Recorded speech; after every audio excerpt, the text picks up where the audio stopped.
Bismillahirrahmanirrahim. Assalamualaikum warahmatullahi wabarakatuh. Alhamdulillahirrahmanirrahim. Pada hari ini kita masih dijumpakan kembali dalam keadaan sehat walafiat. Pada pertemuan kita hari ini kita akan berbicara terkait komponen-komponen pembelajaran. Dalam komponen pembelajaran tentunya kita tidak bisa terlepas dari tujuan pembelajaran. Tujuan pembelajaran di sini berarti kita harus memahami hierarki dari tujuan pembelajaran itu seperti apa, dan kemudian klasifikasi tujuan pembelajaran itu apa saja. Yang pertama, kita akan kaji terkait hierarki tujuan dari pembelajaran. Hierarki tujuan pembelajaran tentunya kita sebagai warga negara kesatuan Republik Indonesia secara otomatis kita harus mengacu pada tujuan pendidikan nasional. Di dalam tujuan pendidikan nasional, secara umum dikatakan bahwa pendidikan adalah untuk mencerdaskan kehidupan bangsa. Dan selain itu pun dinyatakan untuk melaksanakan ketertiban dunia. Dalam undang-undang dinyatakan ikut serta melaksanakan ketertiban dunia. Dalam hal ini, kita pun perlu merefleksi diri. Ketika tujuan pendidikan nasional dinyatakan untuk ikut serta dalam ketertiban dunia, berarti bangsa kita, warga negara kesatuan Republik Indonesia, harus benar-benar tertib. Tertib terlebih dahulu dalam lingkungan kita. Karena mau bagaimana bisa kita ikut serta melaksanakan ketertiban dunia jika sesama warga negara kesatuan Republik Indonesia saja tidak terdapat ketertiban sama sekali. Tertib dalam konteks ini seperti apa? Jelas, ada undang-undang, ada aturan. Dari setiap kebijakan-kebijakan yang telah diputuskan, ya tentunya di pemerintahan, dalam konteks pendidikan berarti di Kementerian Pendidikan dan Kebudayaan.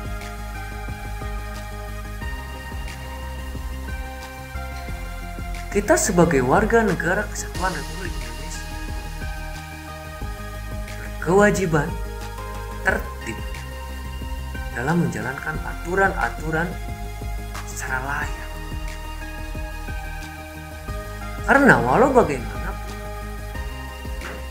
aturan dibuat, tujuan pendidikan dibuat, bukan untuk kepentingan para pemangku kebijakan saja, tapi justru para pemerhati pendidikan tersebut, para pemangku kebijakan tersebut menyampaikan aturan-aturan, menyampaikan undang-undang demi kebaikan dan ketertiban warga negara kesatuan Republik Indonesia ini. Maka dari itu, dalam tujuan pendidikan nasional ini harus jelas hierarkinya kemana. Ada tujuan institusional atau tujuan lembaga.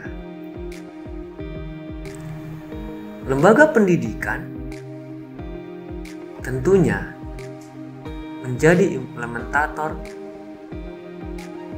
yang mendefinisikan tujuan pendidikan nasional.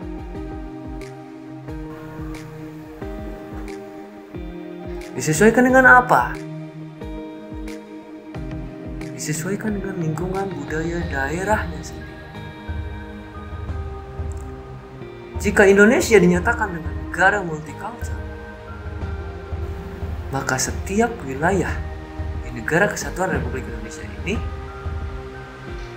artinya berbeda budaya, berbeda sudut pandang, berbeda cara memenuhi kebutuhan hidup dalam dirinya. Tujuan institusional atau lembaga pendidikan, pelaksana pendidikan, menjadi salah satu bagian implementatif dari tujuan pendidikan nasional. Untuk mencapai tujuan pendidikan nasional, maka perlu ada faktor-faktor pendukung, yang salah satunya adalah institusi pendidikan, lembaga penyelenggara pendidikan. Ada mulai dari TK, SD, SMP, SMA, perguruan tinggi. Dan di dalamnya pun ada pendidikan formal, non formal, dan informal. Semua elemen pendidikan tersebut harus benar-benar terpusat untuk mewujudkan tujuan pendidikan nasional. Bukan hanya berpikir tentang kemajuan lembaga itu sendiri. Nanti akan terbaca seperti apa langkah pencapaian tujuan pendidikan nasional. Di dalam tujuan institusional tersebut otomatis ada tujuan kurikuler. Tujuan kurikuler di sini berarti tujuan dari setiap aspek-aspek perkembangan manusia di jenjang pendidikan tersebut. Secara lengkapnya ada standar pencapaian perkembangan anak. Kemudian secara teoretik ada tugas perkembangan manusia. Nah, kita sebagai pendidik, kita sebagai manusia dewasa yang memiliki wawasan dan tanggung jawab moral atas masa depan pendidikan Indonesia, tentunya wajib memfasilitasi pada ranah teknis seperti itu. Bukan hanya berbicara terkait tujuan pendidikan ideal seperti apa, tapi langsung action. Apa yang akan kita berikan untuk Indonesia dan apa yang telah kita lakukan untuk Indonesia. Di dalam tujuan kurikuler, di dalamnya ada tujuan instruksional atau tujuan pembelajaran. Ada istilah mata pelajaran. Jika saat ini tematik, ada tujuan-tujuan setiap hari pembelajaran,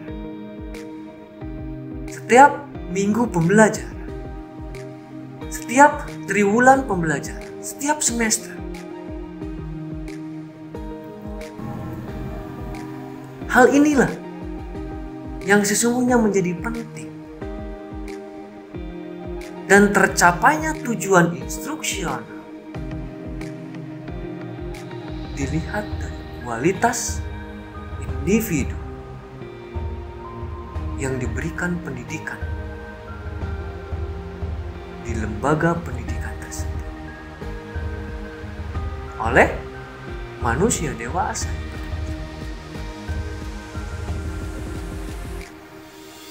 Nah, dalam hal ini kita dapat memaknai bahwa tercapainya tujuan pendidikan nasional jika manusia-manusia masa depan mampu beradaptasi dalam lingkungan masa depan seperti apa, dan mereka mampu menghadapi kehidupan di masa depan, dan mereka mampu memecahkan masalah hidup di masa depan. Karena suksesnya pencapaian tujuan pendidikan nasional tidak bisa dilihat hari ini, tapi suksesnya tercapainya tujuan pendidikan nasional mungkin hanya bisa dilihat 10-20 tahun ke depan dari hasil pendidikan di hari ini.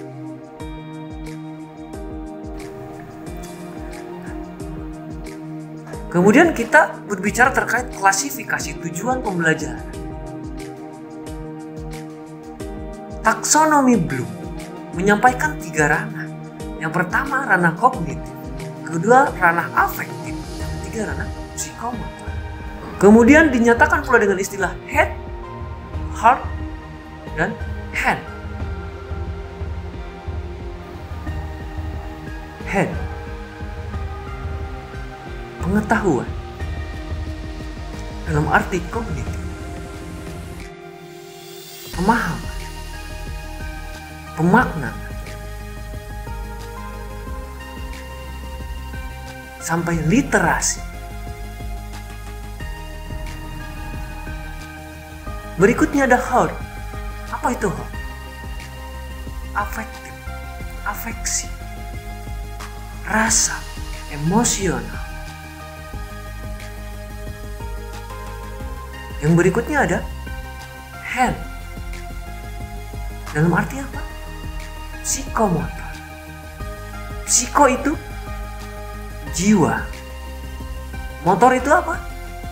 Gerak. Gerak jiwa. Jiwa yang mana? Jiwa dalam kognitif dan jiwa dalam afektif. Yang harus disinkronkan. Yang kemudian menjadi perilaku yang normatif. Ketika pengetahuan dan perasaan itu sinkron, maka perilaku manusia di masa depan, mereka akan menjadi manusia-manusia yang bermoral. Maka Thomas Lickona menyampaikan, moral knowing, moral feeling, dan moral action. Pengetahuan yang bermoral, perasaan yang bermoral, dan tindakan yang bermoral.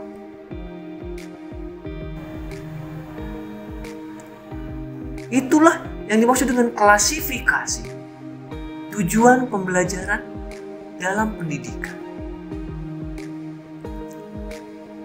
Yang pertama, titik tembaknya adalah head, pengetahuan.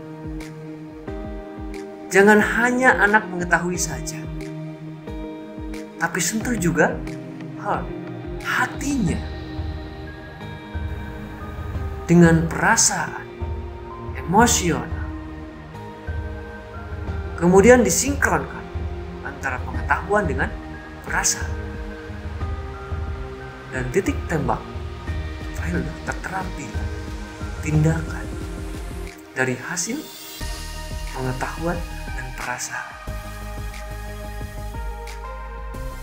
Contoh sederhananya apa?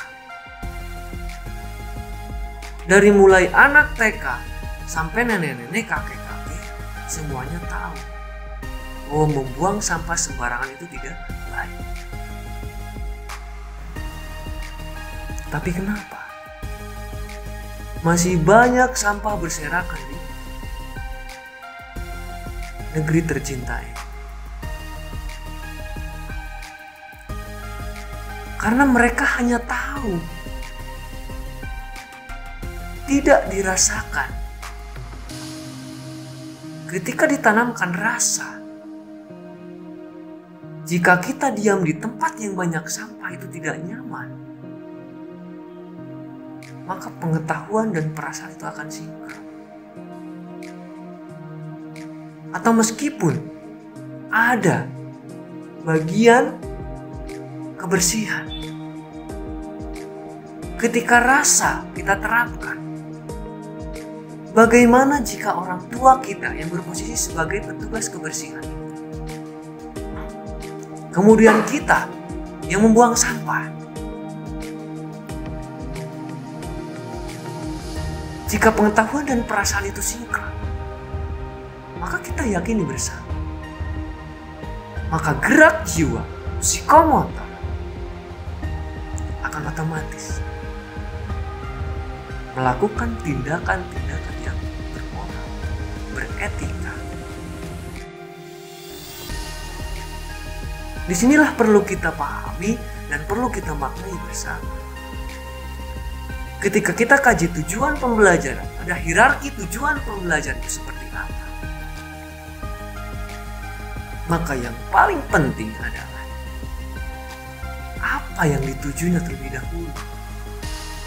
Jangan terburu-buru kita ingin mencapai tujuan, tapi tujuan yang diharapkan tidak tahu apa-apa. Tidak jelas kita pastikan.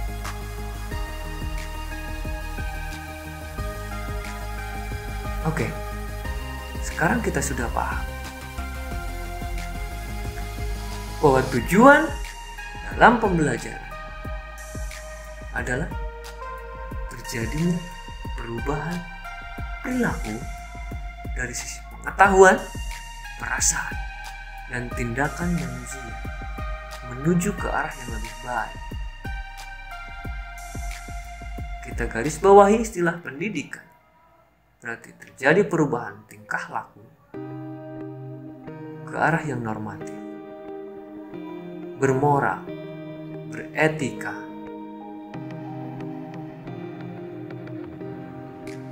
Maka setiap apapun yang kita tuju dalam pembelajaran akan diakhiri dengan 3 elemen moral. Moral knowing, moral feeling, dan moral action. Maka dari itu, tujuan pendidikan nasional mencerdaskan kehidupan bangsa, menjadikan manusia-manusia Indonesia cepat dan tepat dalam menyelesaikan masalah. Bukan hanya cepat, tapi tepat. Bukan hanya tepat, tapi cepat. Dan kemudian layak ikut serta dalam menertibkan dunia. Baik teman-teman, mudah-mudahan apa yang telah kita kaji hari ini dapat bermakna, dapat bermanfaat untuk kita semua. Teman-teman tetap jaga kondisi, tetap jaga kesehatan. Salam untuk orang-orang terdekat ya, dari teman-teman semuanya. Sebelum saya tutup undur diri, mari kita teriakan bersama. Aku bahagia hari ini. Assalamualaikum warahmatullahi wabarakatuh.